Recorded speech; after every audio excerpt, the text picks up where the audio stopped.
So hello friends, welcome to Korean hobby और आप हैं काविश के साथ। And today's topic is 1.5 year update of my marine tank. तो फ्रेंड, जैसे कि देख सकते हैं मेरे पीछे मेरा मरीन टैंक रखा है, मेरे बगल में भी कह सकते हैं मेरा मरीन टैंक रखा हुआ है।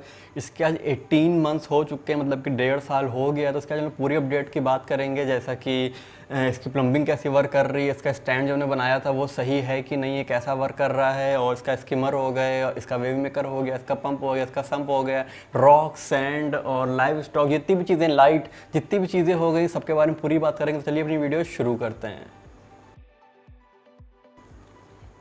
तो फिर अपनी वीडियो शुरू करने से पहले मैं चीज़ कहना चाहेंगे कि पता नहीं ये टाइम सही है कि नहीं है वीडियो शुरू करने का, क्योंकि जो टाइम हो रहा है वो, जैसा कि आप लोग देख सकते हैं, रात का 1:39 AM हो रहा है ना। तो जो इस टाइम मेरे सारे इन्वर्टिब्रेट जो हैं, सारे इन्वर्टिब्रेट के इन्वर्टिब्रेट, और मेरे खाली मेरा श्रिम्प देख रहे हैं, यहाँ पर है श्रिम्प मेरा, और यहाँ पर ये फीडिंग लेता है, क्योंकि और मेरे जितनी भी फिशेज़ वगैरह हैं सब सो चुकी हैं। और जो लाइट है, ये भी लाइट भी हमने अभी मैनुअली ऑन कर दी, क्योंकि पहले वाईफाई पे थी, हमने इसको मैनुअली ऑन करा हुआ था। जैसे कि आप लोग देख सकते हैं अभी जो इसका टाइम था, जो लाइट अभी जितने पे रहती है वो अभी ऐसी कुछ रहती है लाइट।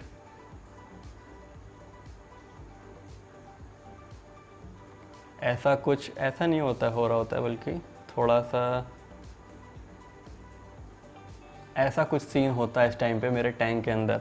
बट हमने, जैसा कि देख सकते हैं, हमने यहाँ पर इसको आप लोग को दिखाने के लिए कैमरे में ऐसा करा हुआ था, और पता नहीं, और मेरे सारी चीज़ें जो कुछ भी है सब सो रही हैं। तो चलिए अपनी वीडियो शुरू करते हैं। तो फिर जैसा कि देख सकते हैं, सबसे पहले जैसे कि लाइट की बात आई, तो लाइट से बात शुरू कर लेते हैं। तो इसके अंदर जो हमने लाइट लगाई हुई है, ये हमने चाइनीज़ LED ब्लैक बॉक्स लगाया हुआ है, जैसा कि आप लोग देख सकते हैं। और ये मॉडल है, इसके अंदर 2 मॉडल आते हैं, एक आता है वाईफाई और एक आता है मैनुअल। जो वाईफाई वाला आता है वो थोड़ा कॉस्टली रहता है, और जो मैनुअल होता है वो सस्ता होता है। दोनों में लगभग यही कोई 4-5 हज़ार रुपये का फ़र्क होता है। बट अब वाईफाई वाला एक बार ले लेंगे तो फिर छुट्टी हो जाती है, आपको बार बार ऑन ऑफ ऐसा कुछ भी नहीं करना पड़ता है। और जितना जितना आप टाइम सेट कर देंगे उस टाइम पे उतनी लाइट जलती रहेगी, मतलब कि सनराइज से लेके डे मोड, फिर सनसेट, फिर नाइट मोड, पूरा इसके अंदर रहता है। इसके अंदर 3 चैनल्स होते हैं, जैसा कि आप लोग देख सकते हैं। इसके अंदर 3 चैनल्स हैं, और इससे आप पूरी चीज़ें सेट कर सकते हैं। जैसा कि देख सकते हैं, ये वाला हमारा वाइट का है, ये वाइट देख सकते हैं फुल हो गया। और ये हमारा ब्लू का चैनल है, और ये ब्लू भी इससे फुल कर सकते हैं। और ये हमारा एक नाइट मोड है, इससे नाइट मोड भी फुल कर सकते हैं। और यहाँ पर ऑन ऑफ का बटन है, इससे आप ऑफ़ कर सकते हैं, और इससे हमारा ऑन हो जाएगा। और इसको थोड़ा वाईफाई से कनेक्ट करना थोड़ा सा ट्रिकी पार्ट होता है। जब आपके पास नई लाइट आती है, कभी कभी कनेक्ट नहीं होती है, ऐसा भी मेरे पास कंप्लेन आई है। बट कनेक्ट हो जाता है कुछ टाइम के बाद, कोशिश करने के बाद, और फिर आपका ये अच्छा चलता रहता है। तो चलिए अब जो दूसरी बात कर लेते हैं, हम लोग बात कर लेते हैं जो कि इसकी मेन चीज़ें हैं। जैसे कि इसका हमारा स्टैंड हो गया, इसका टैंक हो गया, हमारा वेव मेकर हो गया, प्लम्बिंग सम्प वगैरह हो गया। तो इसका टैंक हो गया, आप लोग देख सकते हैं कि टैंक के अंदर रस्ट काफ़ी ज़्यादा आ रहा है। और रस्ट आने के सबसे जो पहला मेजर रीज़न है वो ये है कि मेरा टैंक जो है वो आयरन का टैंक है, जो कि FE नॉर्मल वाला होता है उसका टैंक है मेरा। और इसको जो हमने कवर करा हुआ है, ये इसको पार्टिकल बोर्ड बोलते हैं। ये जो मटेरियल लगा हुआ है वुड की तरह, ये पार्टिकल बोर्ड है जिसे हमने कवर करा हुआ है। और जो आयरन वाला स्टैंड है, इसमें रस्ट आना इतनी ज़्यादा स्टार्ट हो गई आप लोग को बता नहीं सकते हैं। और जो रस्ट आने का सबसे जो मेन रीज़न था वो ये था कि मेरी प्लम्बिंग एक बार लीक करी थी, जो नोज़ल लगाई हुई थी पहले लॉक लाइन, वो हटा के फिर हमने नोज़ल चेंज करी है। तो लॉक लाइन हम सजेस्ट नहीं करेंगे, इसलिए नोज़ल ही यूज़ करिए, वो ज़्यादा बेटर रहेगा। और एक लिंक हम डिस्क्रिप्शन में दे देंगे। और जैसा कि देख सकते हैं, तो जब उससे पानी काफ़ी ज़्यादा नीचे लीकेज वगैरह हुआ था, तो उसके बाद से मेरा जो आयरन स्टैंड है उसके अंदर काफ़ी ज़्यादा रस्ट आ गई थी। और उसके बाद भी रस्ट बढ़ ही रही है, क्योंकि ये सैलिनिटी होती है सॉल्ट वाटर की, इसकी काफ़ी ज़्यादा सैलिनिटी होती है, अच्छी चीज़ें ख़राब हो जाती हैं। तो अगर आप यूज़ करना चाहें तो आप स्टील का स्टैंड यूज़ करें, या फिर आप एल्युमिनियम वगैरह देख लें, जो भी आपको ठीक लगे। बट आयरन सस्ता तो पड़ता है, बट देख सकते हैं क्या हालत हो रही है। मरीन टैंक के लिए हम बिल्कुल भी सजेस्ट नहीं करेंगे आयरन का स्टैंड। और मतलब कि इतनी ज़्यादा इसमें सैलिनिटी होती है कि आप ये देख सकते हैं, जो कि काफ़ी एक अच्छी स्टील या फिर एक अच्छे मेटल के जो बने होते हैं, ये मेडिकल के टूल्स होते हैं, मेडिकल इक्विपमेंट्स होते हैं, जो कि हम लोग ऑपरेशन वगैरह में यूज़ करते हैं, जैसा कि देख सकते हैं। तो ये वाला जो हमारा टूल था, इससे हम अपने एनिमोन को फीडिंग करवाते थे, श्रिम्प पकड़ के यहाँ पर। तो इसका देख सकते हैं, इसके अंदर भी रस्ट आना शुरू हो गई है ना। रस्ट पता नहीं आप लोग को दिख रही हो कि ना दिख रही हो, बट इसमें भी जगह जगह पर रस्ट आने लगी है ना। अगर आप लोग को रस्ट दिख रही हो, देख सकते हैं रस्ट की वजह से ही ये पूरा जाम हो गया है ना। और ये अब सही से ओपन और क्लोज नहीं हो रहा है। और दूसरा वाला जो है इसको हमने नहीं यूज़ करा हुआ है अभी तक, इसको सिर्फ प्लांटेड टैंक में यूज़ करते हैं। इसका देख सकते हैं कितनी अच्छी हालत है इसकी। और चलिए अब दूसरी चीज़ की तरफ बढ़ते हैं अपने स्टैंड के बाद हम लोग आ जाते हैं हमारे सम्प की तरफ। और आप लोग सम्प देख सकते हैं फ्रेंड्स कि जो स्टैंड के अंदर एक और गलती है कि ये जो मेरा स्टैंड है ये सही हाइट के ऊपर नहीं है, मतलब जितनी इसके अंदर हाइट होना चाहिए थी उतनी हाइट नहीं है। मेरे स्टैंड की जो हाइट है वो 2.5 फीट है, मतलब कि 30 इंचेस हाइट है मेरे स्टैंड की फ्रॉम टॉप टू बॉटम। और जिसका जो नीचे वाला जो एक और कह सकते हैं एक और बेस है जिसके ऊपर सम रखा हुआ है वो फ्लोर से 6 इंच की ऊंचाई पर है ना। तो देख सकते हैं कि ये 6 इंच जो मेरा स्पेस है पूरा वेस्ट, मतलब कि 4 इंच इसके नीचे स्पेस है और 1.5 से 2 इंच मेरा थर्माकोल हो गया, वुड वर्क हो गया और ये आयरन हो गया 2 इंच। तो मेरा टोटल 6 इंच जो स्पेस है पूरा मेरा वेस्ट है, जिसकी वजह से मेरे सम के ऊपर की हाइट कितनी ज़्यादा कम हो चुकी है। और आप लोग देख सकते हैं इसके अंदर जो स्किमर रखा हुआ था, पहले भी एक्चुअली हमने स्किमर रखा हुआ था, स्किमर मेरा सही से वर्क नहीं कर रहा था इस चेंबर के अंदर, क्योंकि जो रीफ ऑक्टोपस 110 स्किमर मॉडल है हमारा। तो जो ये वाला जो स्किमर है इसको एक हाइट चाहिए रहती है जो कि 8 इंचेस 7 to 8 इंचेस इसकी रहती है। एक्जैक्टली हमको नहीं याद आ रही, बट 7 to 8 इंचेस इसकी रिकमेंडेड हाइट रहती है, जो कि एक कंपनी रिकमेंड करती है कि इतनी हाइट पर रखें तो उसकी बेस्ट परफॉर्मेंस रहेगी। तो उतनी हाइट पर रखने के लिए मेरे पास उतनी जगह नहीं थी। हमने पहले इसको एक प्लेटफॉर्म पर रखा हुआ था, 2 इंच के प्लेटफॉर्म पर रखा हुआ था, बट फिर भी उतनी हाइट नहीं मिल पा रही थी। तो फिर हमने इसको निकाल के हमने फिर इसको अपने मेरा रिफ्यूजियम सेक्शन है उसके अंदर शिफ्ट कर दिया था। मेरा रिफ्यूजियम सेक्शन शिफ्ट करने के बाद मेरा काफ़ी सही से वर्क कर रहा था, बट प्रॉब्लम ये थी कि हम अपने रिफ्यूजियम को यूज़ नहीं कर पा रहे थे, जैसा कि चीटोमॉर्फा और बाकी सारी एल्गीज और जो हमारे कॉपी पॉट्स वगैरह ये सब रहते हैं, इनके लिए हम यूज़ नहीं कर पा रहे थे उसको, क्योंकि उसके अंदर मेरा स्किमर रखा हुआ था। स्किमर को फिर हमने इस चैम्बर में शिफ्ट करा और फिर हमने इसके एयर के साथ थोड़ा सा खेला, थोड़ा सा हमने इसको अच्छे से फिर ट्यून करा, तो फिर मेरा स्किमर अब बिना स्टैंड के भी सही वर्क कर रहा है। बट फिर भी हम ये चीज़ सोच रहे हैं कि फ्यूचर में है ना कि जब अब ये जो मेरा नीचे वाला जो पोर्शन है इसको कट करवा के या फिर कुछ करवा के इसको नीचे कर दें, इसको पूरा ज़मीन पे इसको रख दें, तो मेरा थोड़ी हमको हाइट ज़्यादा मिल जाएगी, तो क्लीनिंग वगैरह में हमको आसानी रहेगी। फिर हम अपने स्किमर को दोबारा से स्टैंड पे रख के फिर अच्छे ज़्यादा एफिशिएंसी से मेरा स्किमर फिर वर्क कर पाएगा। अब चलते हैं हम लोग इसके आगे की तरफ। इसके आगे आप लोग देख सकते हैं कि मेरा पंप रखा हुआ है। पंप जो मैंने यूज़ करा है वो रोजमॉन्ड का यूज़ करा हुआ है। रोजमॉन्ड का पंप आप लोग जानते हैं, रोजमॉन्ड का पंप हो गया, वेव मेकर हो गया, ये सारी चीज़ें काफ़ी ही मतलब कि नेक्स्ट लेवल की चीज़ें होती हैं और काफ़ी अच्छी होती हैं। और जैसा कि देख सकते हैं कि ये भी सब वाईफाई कंट्रोलेबल है मेरा ये। तो एक मिनट इसको ज़रा वाईफाई से हम लोग कनेक्ट करते हैं, फिर आप लोग को दिखाते हैं कि जो ये जो मेरा रोजमॉन्ड का पंप है ये मेरा 100% पे वर्क करता है। और 100% पे वर्क करने के साथ मतलब कि ये जो मेरा वेव मेकर है, वेव मेकर काफ़ी अच्छा वर्क कर रहा है। 1.5 ईयर हो गया और जैसा ये पहले दिन था वैसा ही अभी भी वर्क कर रहा है। माना कि एक्सपेंसिव है और फिर इसके बाद कंट्रोलर भी लेना पड़ता है, अलग से कंट्रोलर लेना पड़ता है जो कि अप्रॉक्स 20,000 रुपीज़ के आसपास का है। बट ये है कि आप इसको ऑल ओवर वर्ल्ड आप कहीं से भी कनेक्ट कर सकते हैं, कहीं से भी कंट्रोल कर सकते हैं। तो चलिए इसको अपनी ये वाली जो मेरी लाइट की ऐप थी इसको बैक करते हैं और एक मिनट अपने रोजमॉन्ड के ऐप पे जाते हैं। तो जैसा कि देख सकते हैं रोजमॉन्ड का ऐप 1 मिनट के लिए लोड हो रहा है और देख सकते हैं लोड हो गया। अब आप लोग देख सकते हैं इसके अंदर पूरा ग्राफ रहता है, जैसे देख सकते हैं ग्राफ है इसके अंदर पूरा। 1 मिनट इसको ग्राफ को बड़ा करते हैं थोड़ा सा, देख सकते हैं ये पूरा ग्राफ है इसके अंदर। तो जो इससे आप पूरा इसके अंदर सेट कर सकते हैं कि किस टाइम पे आपको कितने % आपको चाहिए है, मतलब कि वाटर का फ्लो किस टाइम कितना रहना चाहिए। तो जिस टाइम मेरी लाइट ऑन, जिस टाइम मेरा डे मोड स्टार्ट होता है उस टाइम से जो मेरा वेव मेकर की जो स्पीड है वो देख लेते हैं 1 मिनट, वो मेरी 70% पे चली जाती है, 69% पे चली जाती है और फिर वो शाम के 8 बजे तक 69% पे ही चलता है। फिर धीरे धीरे वो कम होते हुए 6% पे आ जाता है और रात भर पूरा 6% पे ही मेरा चलता है। और फिर सुबह यही कोई 12 बजे से लेके 10 बजे तक फिर वो 7% से लेके 10% तक आता है। फिर 10 बजे से लेके 1 बजे तक फिर वो 10% से लेके 69% पे चली जाती है इसकी जो स्पीड होती है। और ये सब चीज़ें आप जबाव वगैरह के पंप में अब ये सब चीज़ें नहीं कर सकते हैं, इसके लिए आपको एक एक्सपेंसिव अच्छी चीज़ें चाहिए होंगी। तो हाँ, अगर आपके पास पैसा है तो ज़रूर आप ये चीज़ रोजमॉन्ड का पंप आप ले सकते हैं। एक हाईली सजेशन रहेगा मेरा, आप इसको ऑल ओवर वर्ल्ड कहीं से भी कंट्रोल कर सकते हैं, मतलब दुनिया के किसी भी कोने में हो आप अपना पंप कभी भी ऑन या ऑफ़ कर सकते हैं। इसकी क्या ज़रूरत पड़ती है ऑन ऑफ करने की? मान लीजिए कि आपके सर्वेंट्स वगैरह घर पे हैं और आप यहाँ पर नहीं हैं, तो आपने बस अपने ऐप खोला और आपने वहाँ से आपने कॉल करके कह दिया अपने सर्वेंट से कि जाओ फूड डाल दो, और आपने वहीं पर से जहाँ पर भी आप अपने हो वहाँ पर से आपने अपना वेव मेकर और अपना पंप बंद कर दिया और फिशेस ने फीडिंग ले ली। फिर आपने कुछ देर के बाद अपना पंप वगैरह ऑन कर दिया। ये इसका फीचर है, बाकी तो मेरे कोई भी समझ में नहीं आता है कि आप दुनिया के किसी और कोने से अपने पंप के साथ खेलेंगे तो नहीं, जाहिर सी बात है। तो चलिए अब दूसरी चीज़ पे चलते हैं हम लोग कि जो है इसके अंदर जो रॉक वर्क है और मेरा लाइव स्टॉक है और बाकी सारी जो चीज़ें ये कैसे वर्क कर रही हैं। तो फ्रेंड मेरा जो लाइव स्टॉक है एक्चुअली जैसा कि आप लोग को पता है मेरी मोटेलिटी काफ़ी ज़्यादा हो चुकी है मेरे टैंक के अंदर, और मरीन टैंक में काफ़ी आम बात है कह सकते हैं compare to fresh water motility काफ़ी कम रहती है, बट सॉल्ट वाटर में मोटेलिटी का रेशियो फ्रेश वाटर से काफ़ी ज़्यादा रहता है सॉल्ट वाटर में। जब हम नए हॉबी में आए थे तो हमको काफ़ी ज़्यादा अफसोस वगैरह भी होता था, कई बार तो ऐसा लगता था कि हम सॉल्ट वाटर नहीं चला पाएंगे, क्या हम इसके लिए नहीं बने हैं, ऐसा हमको फील होता था। बट जब काफ़ी लोगों से मेरी बात हुई, कुछ लोग ऐसे भी हैं जो लोग 10 या 20 ईयर्स से रीफिंग में या फिर मरीन टैंक हॉबी में हैं, तो जब उन लोगों से जब मेरी बात होने लगी तो फिर ऐसा लगने एक कंफर्टेबल जोन में आ गया कि हाँ मोटेलिटी इसमें होती है, स्पेशली फ़िशेस की, क्योंकि फ़िश जो रहती है ज़्यादातर जो फ़िश रहती हैं वाइल्ड कॉट रहती हैं, और जो मेरी फ्रेश वाटर में जितनी भी फ़िश रहती हैं वो हमारी कैप्टिव ब्रेड होती है, मतलब कि वो टैंक के अंदर ही ब्रेड होती हैं, चाहे वो एरवाना हो, एरवाना मतलब पॉन्ड्स वगैरह में ब्रेड होती है, गोल्ड फिश वगैरह हो, गपीज़ हो, मोलीज हो, ये सब टैंक ब्रेडेड होती हैं।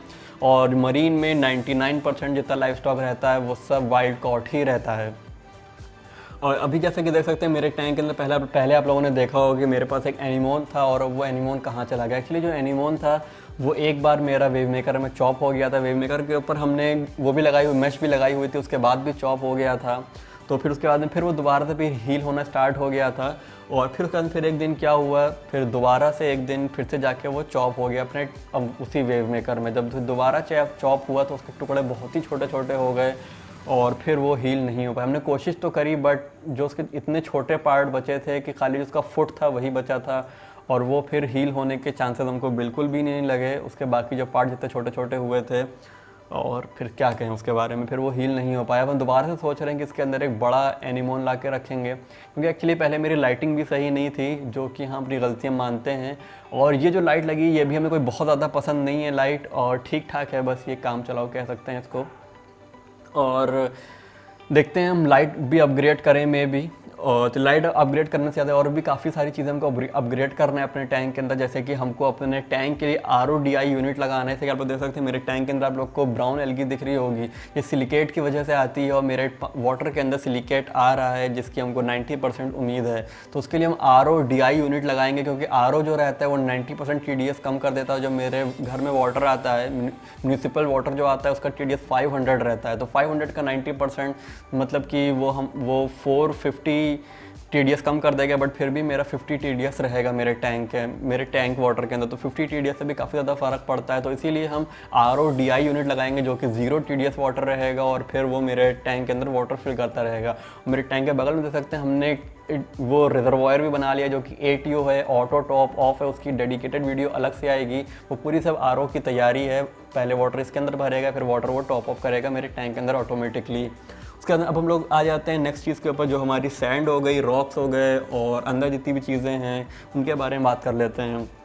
तो फिर जैसा कि देख सकते हैं कि जो मेरी जो सैंड इसके अंदर सैंड यूज़ करी थी हमने रेड सी की यूज़ करी थी, और रेड सी की सैंड एक्चुअली अच्छी होती है, डिपेंड करता है कि आपकी कैसी रिक्वायरमेंट। अगर आपको हैवी वाटर फ्लो वगैरह चलाना है अपने टैंक के अंदर, आपकी वैसी रिक्वायरमेंट है कोई, तो फिर हम बिल्कुल भी सजेस्ट नहीं करेंगे कि हाँ आप ऐसी महीन सैंड यूज़ करें। हम सजेस्ट करेंगे कि आप मोटी सैंड यूज़ करें जिसका साइज़ मिनिमम 2 to 3 mm तक हो, साइज़ तो सही रहेगा, 2.5 mm साइज़ सही रहेगा सैंड का, वो वाली सैंड हम रिकमेंड करेंगे। क्योंकि देख सकते हैं, क्योंकि अभी जब मेरा वाटर फ्लो अभी तो काफ़ी धीरा है, क्योंकि रात हो रही है अभी, क्योंकि मेरा वाटर इस टाइम पे काफ़ी कम हो जाता है, इसलिए आप लोग को वेव भी नहीं दिख रही होंगी। बट दिन में इतना ज़्यादा वाटर फ्लो रहता है कि जो सैंड रहती है शिफ्ट होती रहती है धीरे धीरे, तो जैसे लिए हम महीन सैंड, बारीक सैंड सजेस्ट नहीं करेंगे, थोड़ी मोटी सैंड यूज़ करिए, और ज़्यादा ब्रांड्स के पीछे ना भागिए। हाँ सीकेम वगैरह की होती है, बट सीकेम की रेड सी से काफ़ी सस्ती होती है, आप लोग यूज़ कर सकते हैं, लिंक हम डिस्क्रिप्शन में दे देंगे। या फिर और भी काफ़ी सारी सैंड्स आती हैं जो कि 200 पर kg भी आप लोग को मिल जाएंगे, वो सब सैंड आप लोग यूज़ कर सकते हैं। बट फ्रेश वाटर सैंड ना यूज़ करिएगा, हम वो बिल्कुल भी रिकमेंड नहीं करते हैं। और फिर नेक्स्ट आ जाते हैं रॉक्स के ऊपर। रॉक्स देख सकते हैं नॉर्मल रॉक हैं, मरीन रॉक आप लोग ये वाले रॉक यूज़ कर सकते हैं, या फिर कुछ सिंथेटिक्स रॉक्स आते हैं वो भी आप लोग यूज़ कर सकते हैं। डिपेंड करता है आपकी चॉइस कैसी है और आपकी पॉकेट कितना अलाउ कर रही है। सिंथेटिक रॉक माना कि काफ़ी अच्छे लगते हैं देखने में, और भी काफ़ी सारे रॉक्स आते हैं, बट वो सब कॉस्टली रहते हैं, तो डिपेंड करता है आपकी पॉकेट क्या अलाउ कर रही है, उस हिसाब से आप चीज़ें ले सकते हैं। और अब बात कर लेते हैं मेरे इसके अंदर, और देख सकते हैं ओवरफ्लो बॉक्स लगाया हुआ है और नोज़ल लगाई हुई है। नोज़ल का जैसे कि आप लोग को पता है, पहले भी अपडेट हम दे चुके हैं नोज़ल का। मेरी नोज़ल कैसी वर्क कर रही है, मेरी नोज़ल काफ़ी सही वर्क कर रही है और उसमें कोई भी लीकेज वगैरह नहीं है, बिल्कुल सही वर्क कर रही है। और देख सकते हैं इसके बाद हमने यहाँ पर फीडिंग रिंग लगाई हुई है। फीडिंग रिंग एक्चुअली क्या होती है, एक तरह का एक फीडर कह सकते हैं, एक तरह का एक छल्ला होता है, रिंग होता है एक तरह का, है ना। ये क्या करता है, पानी के ऊपर फ्लोट करता रहता है और एक साइड से ये चिपका रहता है, ग्लास से चिपका रहता है ताकि ये कहीं इधर उधर शिफ्ट ना हो वाटर फ्लो से। और फिर इसके अंदर आप कभी भी आप लोग को, जैसे कि जो लोग भी मरीन टैंक जिनके पास होगा, ज़्यादातर लोगों का सम्प नीचे होगा, जब भी फिश फूड डालते होंगे वो, तो उनका फूड बह के चला जाता होगा सम्प के अंदर। ये सबसे ज़्यादा मेन प्रॉब्लम रहती है। सिर्फ मरीन में नहीं, फ्रेश वाटर में भी अगर आप सम्प यूज़ कर रहे हैं तब भी प्रॉब्लम ये आपको रहती होगी, तो इसलिए आपको पंप ऑफ़ करना पड़ता होगा अपना। बट मरीन टैंक के अंदर पंप ऑफ करना एक अच्छा सजेशन नहीं रहता है। मरीन टैंक का पंप 24/7 चलता रहना चाहिए। 24/7 चलते रहने से याद आया, इसमें हम यूपीएस भी लगाने वाले हैं। यूपीएस जो आप लोग को पता होगा, जो कि हम लोग कंप्यूटर में लगाते हैं हम लोग, ताकि जब लाइट चली जाए तो उसके 2-3 घंटे तक वो पावर बैकअप देता रहे, ताकि जब तक हम लोग अपनी फाइल्स वगैरह जो भी डाटा वो हम लोग सेव कर सकें, जिस पर वर्क कर रहे हो, तब तक वो कंप्यूटर को ऑन रखता है। तो जो वही जो हम यूपीएस इसके अंदर भी लगाने वाले हैं। यूपीएस क्यों लगाने वाले हैं एक्चुअली, क्योंकि मेरे इस रूम के अंदर, मेरा जो फिश रूम या फिर मेरा स्टूडियो जो है, इसके अंदर मेरा इन्वर्टर का कनेक्शन नहीं है। इन्वर्टर का कनेक्शन क्यों नहीं है, क्योंकि इस रूम के अंदर काफ़ी ज़्यादा एनर्जी कंजम्पशन है और ये रूम सिर्फ मेरा एक्वेरियम्स के ही यूज़ में आता है। बाकी जो मेरा ऑफिस वर्क रहता है सिर्फ उसी यूज़ में आता है, उसके अलावा मेरा इस रूम का कोई भी यूज़ नहीं है। तो इस रूम में इन्वर्टर का कनेक्शन नहीं है और 50% से ज़्यादा बिल जो रहता है मेरे घर का, वो मेरे सिर्फ इस रूम का ही रहता है। तो जो इसीलिए पेरेंट्स को पता है मेरे कि इस रूम में इन्वर्टर कनेक्शन देना सही नहीं है, वरना इन्वर्टर आधे घंटे के अंदर ख़त्म हो जाएगा। तो जो इसीलिए तो इसके अंदर हम सोच रहे हैं कि यहाँ पर हम यूपीएस लगा देंगे। जिस यूपीएस के ऊपर मेरा मेन पंप और मेरा वेव मेकर रहेगा, या फिर खाली पंप, फिर पंप और लाइट देखते हैं क्या करना है। बट पंप, स्पेशली मेरे पंप के लिए हम वेव मेकर लेंगे, जो ताकि कभी भी लाइट जाए तो मेरा पंप ऑन रहे। क्योंकि आप लोगों को पता है इंडिया में ये नॉर्मल सी प्रॉब्लम है, लाइट अगर वेदर वगैरह, हाँ उस साइड मुंबई साइड प्रॉब्लम नहीं होती ये सब चीज़ें, बट बाकी सारी स्टेट्स में प्रॉब्लम ये सब आप लोगों ने देखी होगी। इंडिया में जनरल प्रॉब्लम है ये, कभी भी वेदर वगैरह ख़राब होता है, जैसे कि अभी मानसून आ रहा है, वेदर ख़राब होता है तो लाइट कट कर देते हैं वो लोग रेन वगैरह में। तो जो ऐसे टाइम पे पावर बैकअप तो सही रहता है। तो और देख सकते हैं कि जिसके अंदर मेरे लाइव स्टॉक क्या क्या है। और इन्वर्टिब्रेट में जैसे कि आप लोगों ने देखा था, मेरे पास श्रिम्प है और मेरे पास इन्वर्टिब्रेट से काफ़ी इंपॉर्टेंट चीज़ याद आई, पहले बता लेते हैं इन्वर्टिब्रेट में क्या क्या। इन्वर्टिब्रेट मेरे पास श्रिम्प है और मेरे पास ट्यूब वर्म है, ये 2 इन्वर्टिब्रेट्स हैं मेरे पास। और हाँ, और ये भी है मेरे पास, क्या कहते हैं इनको, टर्बो स्नेल्स भी हैं मेरे पास। और जितने टर्बो स्नेल्स थे उसमें से मेरा एक टर्बो स्नेल की डेथ हो गई, हमको नहीं पता क्या हुआ। एक फैक्टर ये भी है, हाँ, जिसके बारे में हम नेक्स्ट बात करने जा रहे थे, वो ये चीज़ है कि मेरे टैंक का टेम्परेचर, मेरे पास चिलर नहीं था अभी तक, क्योंकि अभी तक मेरे पास इन्वर्टिब्रेट्स नहीं थे, तो हमने चिलर का नहीं सोचा इतना कुछ कि चिलर की ज़रूरत है हमें। तो अब मेरे समझ में आ रहा है कि चिलर हमको लेना पड़ेगा, वरना मेरे इन्वर्टिब्रेट्स की डेथ हो जाएगी। या फिर अगर आपका एसी रूम है तो फिर आप एसी रूम के अंदर फ़ैन से भी कंट्रोल कर सकते हैं चीज़ें। तो हम इस रूम अभी जैसे सिचुएशन चल रही है, लॉकडाउन चल रहा है, तो इसमें हम ना ही चिलर ले सकते हैं, ना ही हम एसी ले सकते हैं। और जैसे ये लॉकडाउन पता नहीं कब तक चले, फिर कब ओवर हो, तो फिर जैसे ही ओवर होता है तो फिर मे भी रेनी सीज़न आ जाए, या फिर मौसम उतना गर्म नहीं रहेगा जैसा कि हमको ये सिचुएशन देख के लग रहा है। तो फिर नेक्स्ट सीज़न से पहले हम चिलर ज़रूर ले लेंगे, या फिर देखते हैं क्या करना है हमको। तो चिलर वगैरह बहुत ही इंपॉर्टेंट रहता है, वो भी हमारे इन्वर्टिब्रेट्स के लिए, क्योंकि अगर टेम्परेचर आपका मरीन टैंक का टेम्परेचर आपको 24 to 26 डिग्री तक रखना होता है, यहाँ पर 27 मैक्सिमम 28 डिग्री आप रख सकते हैं। बट मरीन टैंक का टेम्परेचर बहुत ही स्पीड से इंक्रीज़ करता है कंपेयर टू फ्रेश वाटर। और इसका जो मेन रीज़न हमको लगता है, वो इसके अंदर इतनी ज़्यादा चीज़ें हम लोग रन करते हैं, जैसे कि लाइट हो गई, हमारी लाइट की जो पावर होती है वो फ्रेश वाटर टैंक से ज़्यादा होती है, इसमें उसकी हीट भी ज़्यादा होती है। प्लस इसके अंदर हम लोग वेव मेकर यूज़ करते हैं, इसके अंदर हम लोग स्किमर यूज़ करते हैं, और भी काफ़ी सारी ऐसी चीज़ें हम लोग यूज़ करते हैं, जिसकी वजह से इसका टेम्परेचर ज़्यादा बढ़ता है compare to fresh water tank. और हमको लगता है मे बी सॉल्ट की वजह से भी इस पर कुछ फ़र्क पड़ता है, बट हम इसमें श्योर नहीं है कि एग्जैक्टली ऐसा होता है कि नहीं होता है। तो इसलिए अगर आप लोग इन्वर्टिब्रेट्स रखने की सोच रहे हैं, तो अपने टैंक का टेम्परेचर मेंटेन करने का अच्छे से सोच लिए कि आप लोग को कैसे मेंटेन करना है, वरना फिर आप लोग ये चीज़ें ना ही रखिए, वही बेटर। या फिर अगर आप किसी ऐसे एरिया में रहते हैं जहाँ पर टेम्परेचर इतना ज़्यादा इंक्रीज़ ही नहीं करता है, टेम्परेचर 28 डिग्री मैक्सिमम जाता है, तो हाँ आप रख सकते हैं आराम से। तब आपको बस हीटर चाहिए होगा टेम्परेचर मेंटेन करने के लिए, और आप लोग कुछ भी नहीं चाहिए होगा। और इन्वर्टिब्रेट्स वैसे कि देख सकते हैं हम यहाँ पर फाइटोप्लैंटन वगैरह यूज़ करते हैं फीड करने के लिए। ये आप अगर आपके टैंक के अंदर कोपीपॉड्स वगैरह भी हैं या फिर और भी इस टाइप की चीज़ें हैं, तो जब उनको फीड करने के लिए भी आप यूज़ कर सकते हैं। अब हम लोग बात कर लेते हैं अपने फिश लाइव स्टॉक के बारे में। तो हमारे टैंक के अंदर एक्चुअली जो आप लोगों को याद होगा, मेरे टैंक के अंदर क्लाउन थी, मेरे टैंक के अंदर ब्लेनी थी, बाइकलर ब्लेनी थी, हमारे टैंक के अंदर क्रोमिस थी, 5 to 6 क्रोमिस थी मेरे टैंक के अंदर। और मेरे टैंक के अंदर येलो कोरिस रैस थी, मेरे टैंक के अंदर फायर गोबीज थी, मेरे टैंक के अंदर और क्या था मेरे टैंक के अंदर, मेरे टैंक के अंदर टैंक थी, मेरे टैंक के अंदर स्कोपस टैंक थी मेरे टैंक के अंदर। तो अब क्या क्या है मेरे टैंक के अंदर, अभी तो आप लोगों को कुछ भी नहीं दिख रहा होगा, सॉरी। अगर फुटेज हमको मिली, दूसरी फुटेज हम ऐड कर देंगे इसके अंदर, या फिर दूसरी वीडियो शूट करेंगे, आई डोंट नो। हम थी बोलने से मतलब ये ना समझ लिया कि सारा स्टॉक मर चुका है, ऐसा कुछ भी नहीं है, अभी भी काफ़ी कुछ है, बट क्या क्या नहीं है उसकी बात कर लेते हैं। सबसे पहले बात कर लेते हैं क्लाउन की, मोस्ट फेवरेट मेरी भी और आप लोग की। तो क्लाउन कहाँ है एक्चुअली क्लाउन नहीं है मेरे टैंक के अंदर। अभी तक हम अपने टैंक के अंदर क्लाउन के तरफ से हम थोड़ा सा अनसक्सेसफुल रहे हैं अपने टैंक के अंदर, इस टैंक के अंदर, है ना। और क्लाउन जो है अभी तक हम इसमें 5 to 6 क्लाउन्स ऐड कर चुके होंगे और किसी भी क्लाउन में हमको सक्सेस नहीं मिल पाई है। सबसे पहले जो दो क्लाउन हमने ला के ऐड करी थी अपने टैंक साइकिल होने के बाद में, जो टैंक ब्रेडेड परकुला थी, वो जो परकुला थी वो जंप करके मर गई थी, जैसा कि आप लोग को पता है। तो मेरे ओल्ड सब्सक्राइबर होंगे उन लोग को पता होगा। तो पहले मेरे टैंक पर ये लिड नहीं थी, तो वो लोग जंप करके उनकी डेथ हो गई थी। फिर उसके बाद फिर से हम 2 परकुला लेके आए थे जो कि टैंक ब्रेडेड नहीं थी, क्योंकि अच्छी क्वालिटी की ट्रू परकुला थी, जो कि कॉस्टली भी थी थोड़ी सी।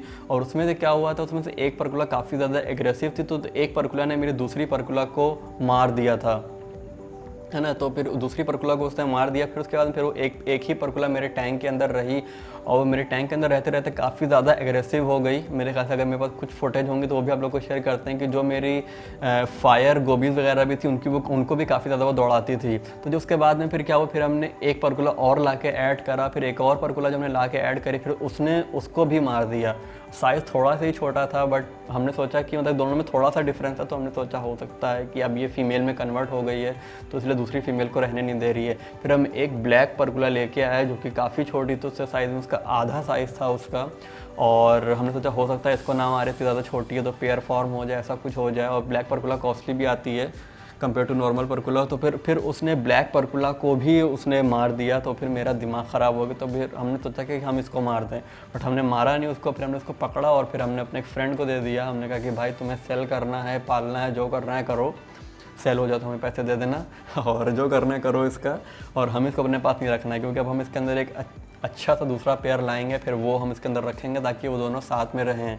तो मेरा पहला वाला जो पेयर था वो काफ़ी अच्छा पेयर सेट हो गया था, बट अनफॉर्चुनेटली उसकी डेथ हो गई। अब क्या कहें उसका।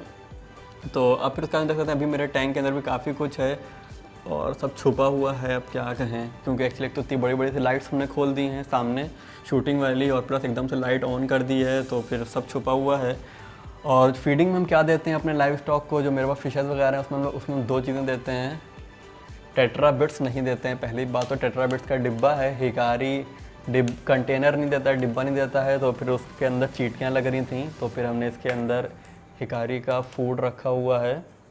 और साथ में आप लोग को देख रहे होंगे एक चीज़ और है, ये एल्गी है,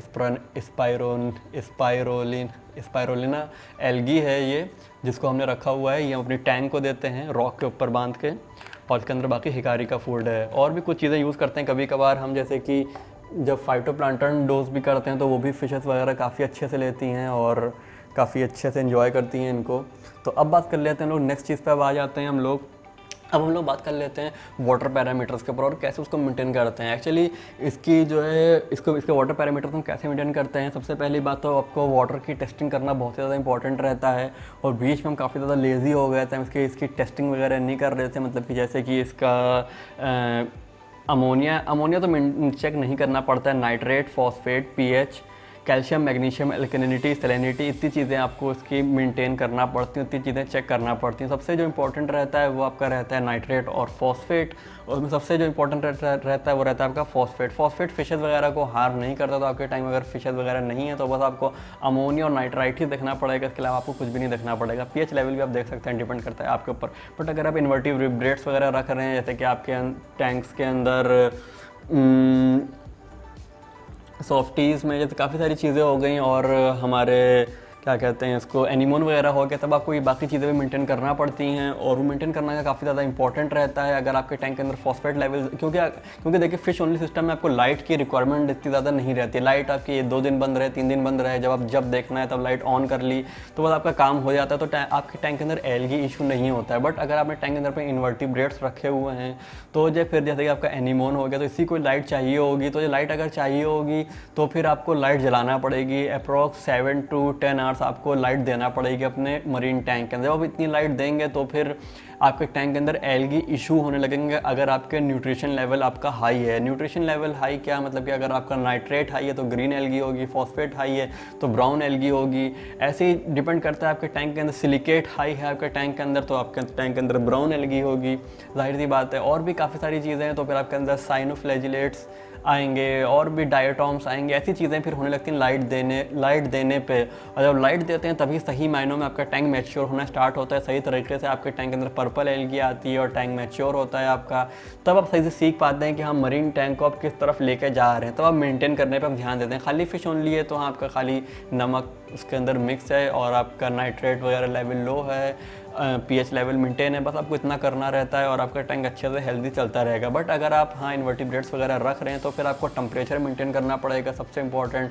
टेम्परेचर मेंटेन करने के साथ साथ आपको और भी काफ़ी सारी चीज़ें देखना पड़ेंगी, जैसे कि आपको अपने टैंक को क्लियर रखने के लिए आपको कार्बन, जैसे कि देख सकते हैं हम ये जो बैग देख रहे हैं, इस ऐसे बैग में या फिर आप किसी भी मतलब कि ये तो एक बैग है, और अगर आप चाहें तो घर में जो नेट आती है जिसके लेडीज़ रुबट्टे वगैरह पहनती हैं या फिर जो ड्रेसेस वगैरह उनके होते हैं, तो उस नेट का भी आप एक बैग बनवा सकते हैं, बना सकते हैं अपने आप, और उसके अंदर कार्बन ऐसे फिल करके कार्बन आप अपने टैंक के अंदर, सम्प के अंदर जहाँ पर भी हाई फ्लो एरिया हो वहाँ पर आप रख सकते हैं। और फिर आपका टैंक का वाटर जो उसमें से जो कुछ ऑर्गेनिक्स होंगे वो ये केमिकल्स वगैरह वो एब्जॉर्व करेगा, अनवांटेड चीज़ें।